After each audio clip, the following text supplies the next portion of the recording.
Coming up next, it's live from my office. If you're purchasing a new home, refinancing the one you're in, or securing a VA loan or reverse mortgage, do what I have done many times. I call Team Hochberg when it involves money in my house. Team Hochberg is your trusted local lender. Let me tell you about Liam.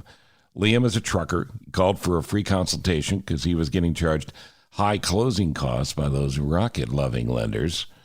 Team Hochberg's loan officer, Johnny Hendrickson, explained the cost that rocket-loving lending charged him the last time he refinanced were ridiculous. Johnny then helped Liam lower his rate, pay off his debt, secure a full closing cost credit. You try to say that fast.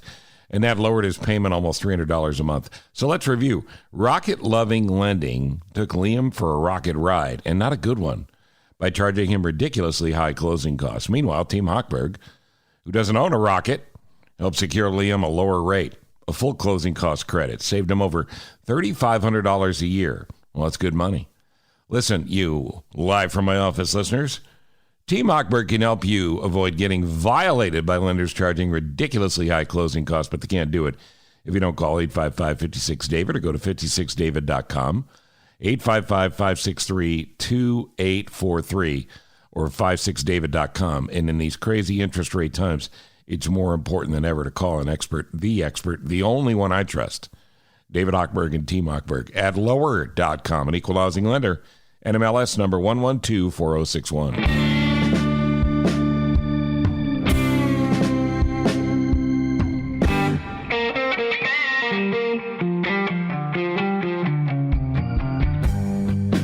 Giangreco, the GOAT. Nobody better. Nobody better, ever. Yep, doing TV sports. I mean, just nobody. Mm-hmm. And still, fabulous head of hair. Yeah. You should have heard the names he called me when I called him yesterday and said, can you come on tomorrow morning? You know what I'm going to say? That's what friends are for. What are you wearing right now? I'm in my underwear right now in a ripped T-shirt. I only go on because you whine. You whine like a little baby. That's true. You know, and so then you make me feel guilty. Yep. And by the way, this new stage in your life, how much more fun is it to not have to worry about coming back and talking to me about the Bears? I'll tell you, I love being a casual fan, and I sit back and laugh at the whole situation. I mean, the McCaskies are still the worst family in pro sports, although the Wirtzes are making a big comeback with their new regime, tearing that franchise down to the studs. I'll never watch them again. I'll boycott them forever. It's awful. This Jamie Faulkner, Danny Wirtz regime is just pathetic and pitiful. And it's horrifying the way they treated Pat Foley and Eddie Olczyk and the way they do business and leave Kane and Taves hanging like this. That's a whole nother show. Yeah, we because go back to the McCaskies. Right. Talk to me about this, because look, nobody's holding charity dinners for Roquan or any of the other Bears. However, there is a market price you need to pay for your talent, and it appears he really wants to stay. What are the Bears doing here? Well, again, you look at his performance over the past 4 years, he deserves $16 to $20 million a year. And many people argue that 20 is too much. Fine, overpay him. He's the best player on your roster. He's the only proven player on your roster. You overpay him. It's low risk. And then you build around him with all the new stuff you want to do. This is insulting. The McCaskies have always been the worst at public PR moves. Now, Roquan is negotiating his own deal, doesn't have an agent. Usually when you have an agent, he leaks or she will leak information to the media during the negotiations to strengthen their position in the court of public opinion. Well, we haven't heard much from Roquan because he's doing it on his own and he's keeping it close to the vest, but it's obvious talks have broken down.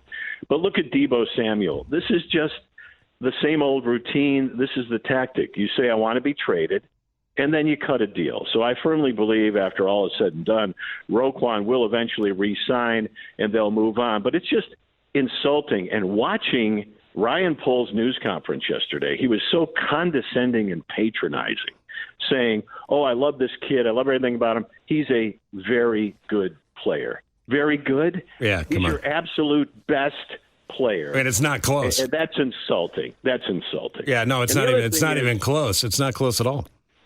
And the other thing is, Matt Eberflus, there are all these stories going around that when he was with the Colts and even with the Cowboys, Roquan is not his kind of linebacker. That's the story that's going around now that they're floating, that he likes these tall, long, lanky linebackers, look like the blow-up guys at a used car dealership. And Roquan is a more compact guy. And Roquan's not the linebacker that's going to get in a three-point stance and rush the passer. He's got east-west skills like Urlacher. He's so fast, he'll destroy you on every tackle. I mean, it's obvious what kind of talent he is. And then they talk about, well, maybe we don't want to play him in the middle, maybe at Mike linebacker or Will linebacker. They're just trying to devalue him by saying, well, he doesn't really fit. Just pay him. He's good, but he doesn't fit our scheme. Just pay his butt. Let's remember, folks. Look at Hold on a second. You're just warming up. So you took care of the Bears, and the Blackhawks gave us a lot of faith. Am I nuts, or is this the least buzz I've ever felt for baseball in this town in summer?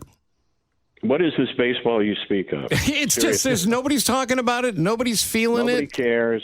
The Cubs are a Double-A club. The White Sox are an absolute embarrassment with the roster they have. I firmly believe that part of your team's personality reflects that of your manager. Yep. And Tony's in a coma, so he's literally asleep at the wheel again. It's as if he was in his SUV drunk, passed out in the dugout.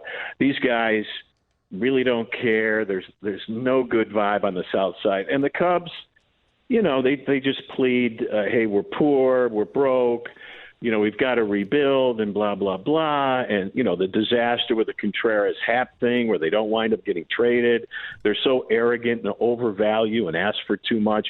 It's a joke. Nobody cares. I have to tell you, since I've been out, I haven't watched one Cubs or Sox game longer That's than amazing. Inning. I didn't watch the Bulls at all. I didn't watch any of the NBA playoffs. Of course, I watched every single Stanley Cup playoff game, and I wanted the final to go 7 games because I didn't want hockey to be over because I love it so much. And I'll sit here and I'll rip the NFL 8 ways to Sunday, but I'll be as hypocritical as everybody else, and I'll watch every Sunday, and I'll watch every game, and then I'll watch all the highlights because we're so addicted to that product. It's scary. By the way, culture? By the way, Buffalo Boy, will your Bills get it done this year? Well, I'm worried because they're the favorite, and I don't want them to be the favorite. It's bad luck, and it's a jinx, and somebody's going to get hurt, and God forbid it's Josh Allen. Here's another thing. I tell you, I got kicked off Twitter. What happened? Well, even in retirement, I get suspended. That's my life. So I'm going round and round with these Cleveland Brown fans about how disgusting it is that they give Deshaun Watson a standing ovation at training camp every day. For his autograph, and they love this guy. And I'm like, this guy is a sexual predator. This is unconscionable. And they come right back at me going, oh, Mr. Bills fan, O.J. Simpson's name is still on your wall of fame. And he got away with a double murder. And I'm like, well, you're right. I don't know why his name is still up there, and that's been a bone of contention among Buffalo fans forever, and they talk about taking it down all the time. Whatever. There is a difference in that O.J. went on the Hall of Fame in 1980. Long before he started murdering. He didn't kill 2 people until 1994, 14 years later. The Browns are embracing and paid this guy a record deal, and he's a recent and probably a current sexual predator. He's probably still it's ridiculous. It's ridiculous. So we go round and round. Now, this guy's Twitter handle was Cleave or Die. And so I was just referencing his Twitter handle when it got so nasty. I said, dude, why don't you just block me or die? Well, when you say that, that triggers the Twitter police bot, and they automatically bounce you off. So I get reinstated tomorrow, and then I'll go back on everything, and everybody. Let the abuse continue. But you have to back off of that. I backed off the whole political thing. I'm trying to keep it focused on logos, uniforms, music, pop culture, and cars. And Zay Jarvis and Bub Shelton. Best story of the day. Yeah. Those kids are fabulous. Those stories coming, All right, buddy. Thank you for doing this. And by the way, a helpful texter from 608 says, hey, check me if I'm wrong, but Roquan doesn't deserve $16 million a year. Those guys would kill him. It's not Roquan, it's Roquan. Roquan. Right. Thank you, buddy. Love you. I'd give Roe $16 million, wouldn't you? He's doing a great job with our fine Cook County Sheriff. That's it. That's right. All right. Thank you, buddy. I appreciate it. That's a great Mark Giangreco.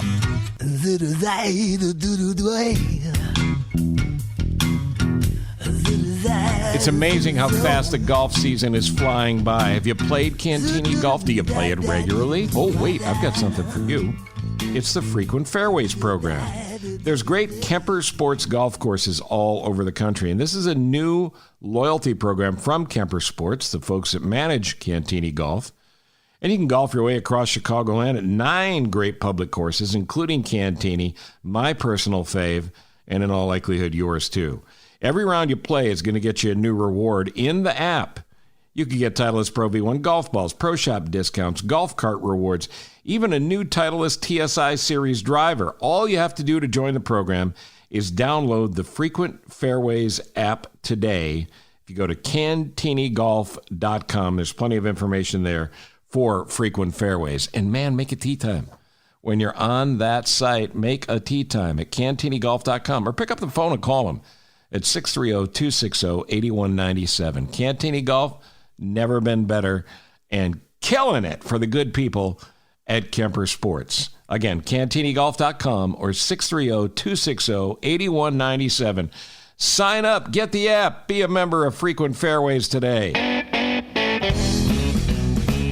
Best book I've seen this summer, last summer, any summer. You pick it. Bob Baer, The Fourth Man. Security analyst for CNN, a longtime CIA agent. Or was he an Allstate insurance guy? Bob Baer joins us now. Nice to have you back. How are you, sir? Thanks for having me back, and I'll take Allstate. The undercover piece of being an agent, I assume that's a whole separate department, and it's not like the movies where you go to a secret floor and you get all the cool tools?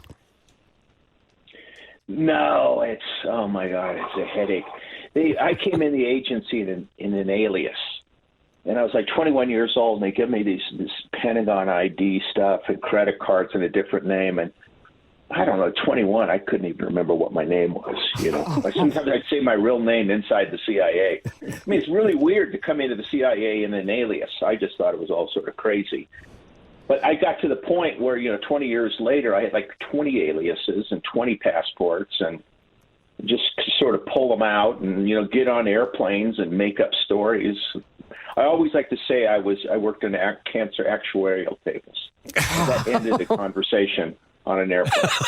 Wow. That's good. Oh, God. Absolutely, because who wants to talk to the guy that determines when you're going to die from cancer? Yeah. Or I would say, hey, I'm a CIA assassin, and that ended the conversation. Right. Did you get the casual, oh, you're funny. Sure. Yeah, and then people turn away and pick up their book or read it. And said, how long is the flight? Right. All right, so let's get the premise of The Fourth Man, your book, because there have been famous bad guy spies who did really incalculable damage, and 3 come to mind. Tell us those 3 and tell us what The Fourth Man is.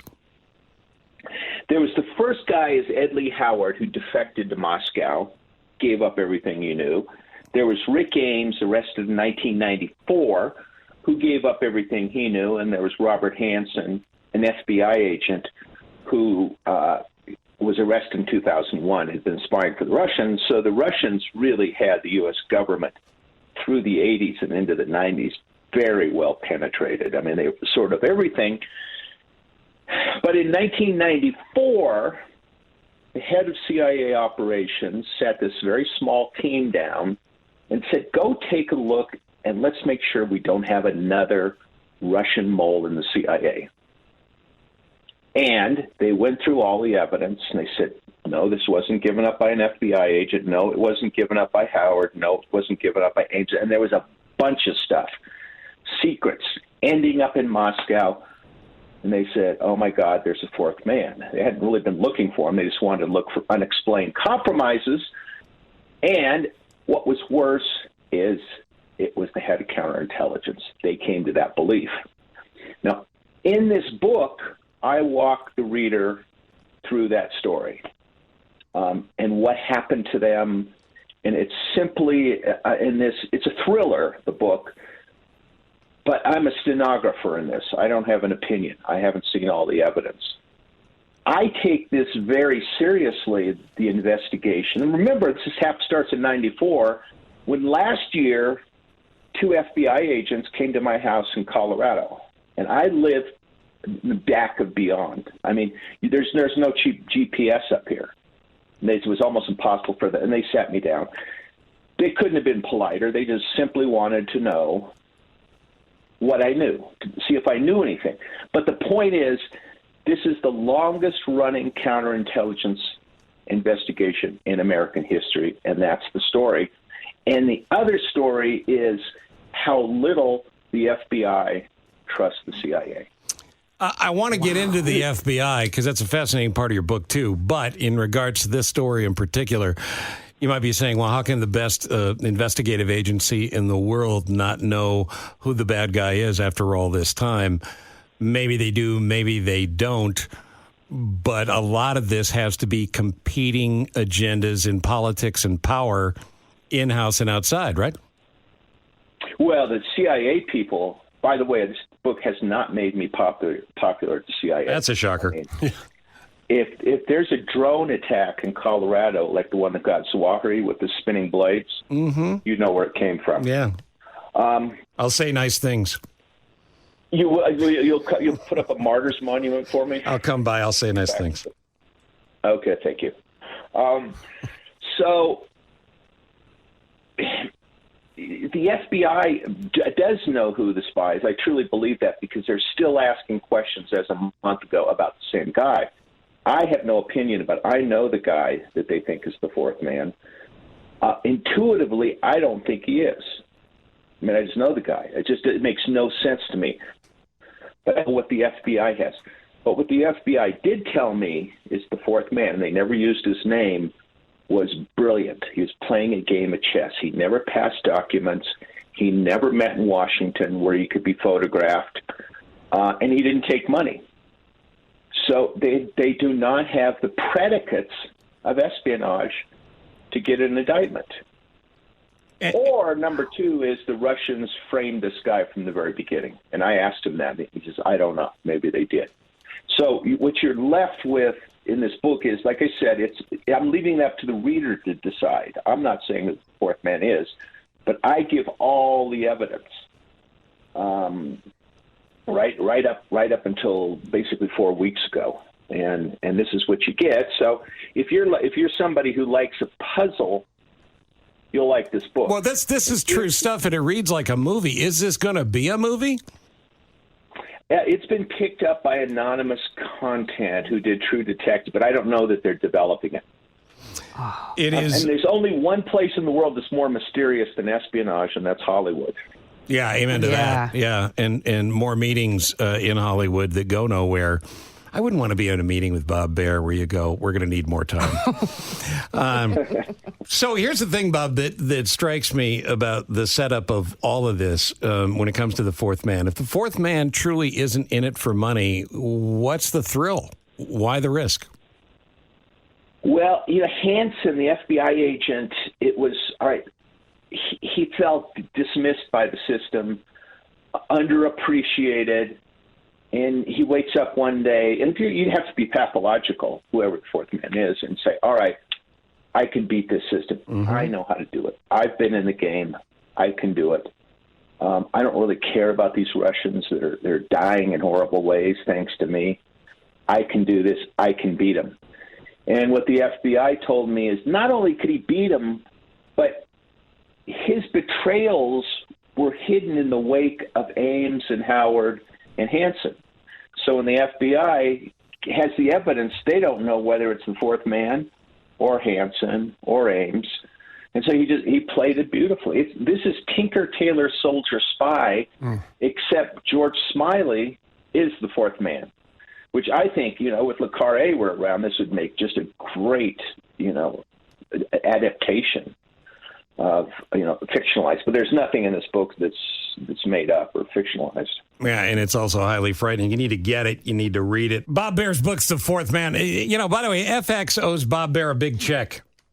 FX Jeff Daniels, the old man. Let's see. It's a CIA agent living off the grid who maybe knows too much. Mm-hmm. It's not like it's the first time Hollywood has done this, Bob, but they should be sending you a check. Oh, they send me a check. It's just I don't know what they're looking for in these things. It's and the people, the producers are sort of the best. The guys who did Breaking Bad and Better Call Saul. So I don't worry about them. It's just like whatever the tastes are. But I could really see, and it's about 3 women who basically spend their days reading files. Right. And making charts. And the computers are in their brains because you can't do this with an algorithm. This is amazing. And they were a tough bunch. And the CIA definitely retaliated against them when they named the fourth man. They were moved off to jobs where they had nothing to do. The FBI raided their files on a weekend, sort of like the Trump thing. They came into the office and they had no files. And they made them sit in a locked room to do nothing. It's a quite amazing story. You know, it's one thing determining you have a mole, but finding them, people don't want to do that because then you think of the embarrassment.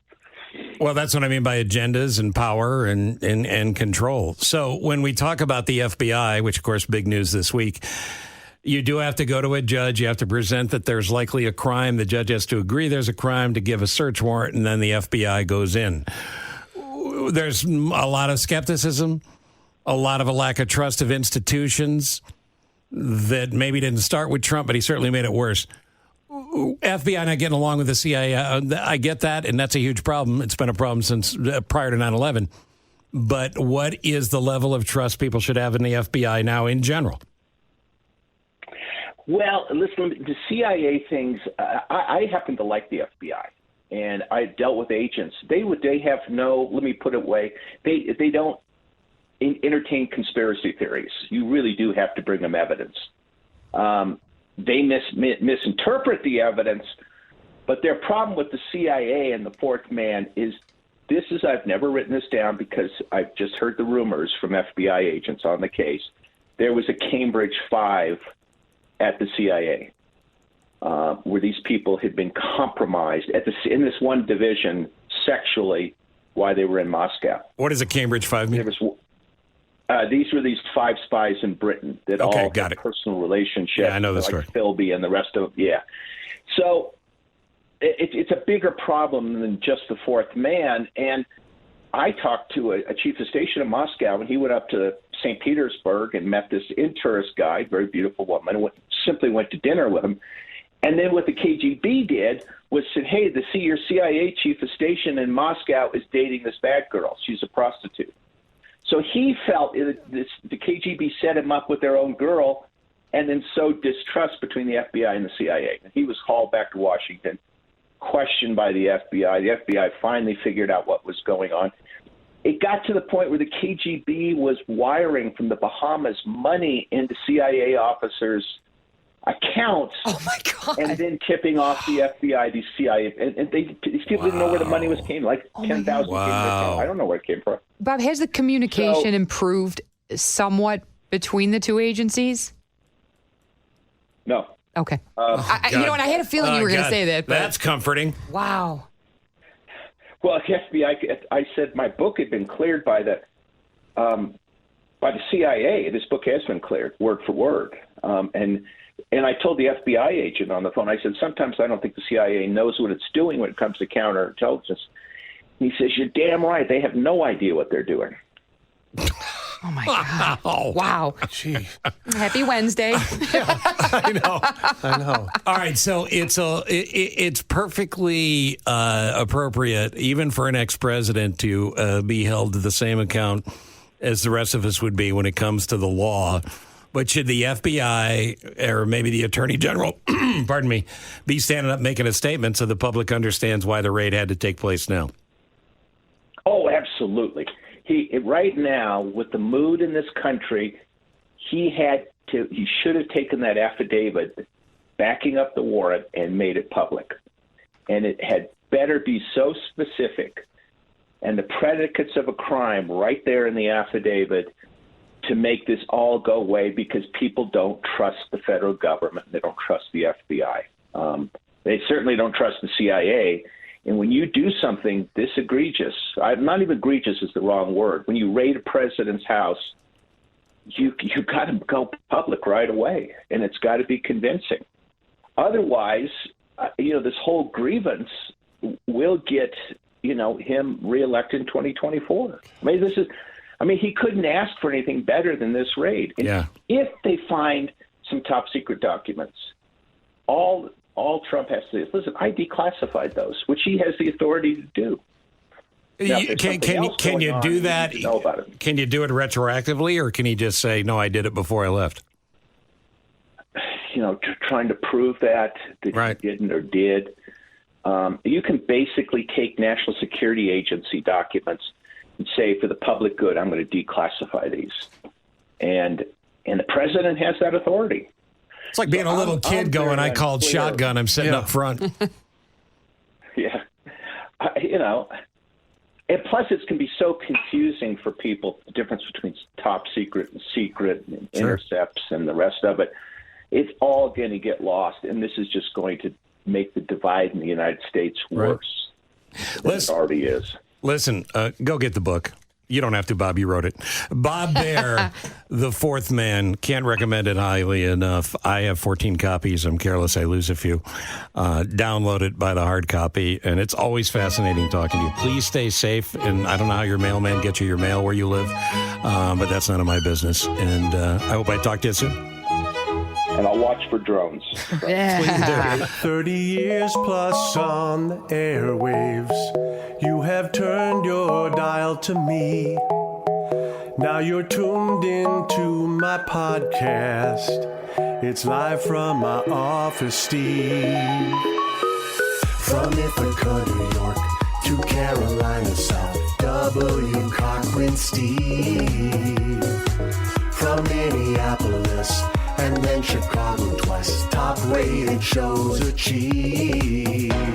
Sit back, relax, and now listen to my show. When or wherever you are, 'cause you're on the go. A-list celebs with some laughs and great info. Live from my office, the Steve Cochran Podcast Show. Yeah, yeah, yeah. No better place to be. Yeah, yeah, yeah. Subscribe and like for free. Yeah, yeah, yeah. Live from my office, Steve. So glad you're with me. It's live from my office, Steve. Thank you for listening to Live from My Office, a service of Monkey Run Productions. All rights reserved. The podcast is hosted by Steve Cochran, and it's mixed, edited, and produced by me, Ross Cochran. Steve is available for corporate speaking gigs. He would love to MC your event, and occasionally, he's funny. Thank you for listening. Head to cochranshow.com for more.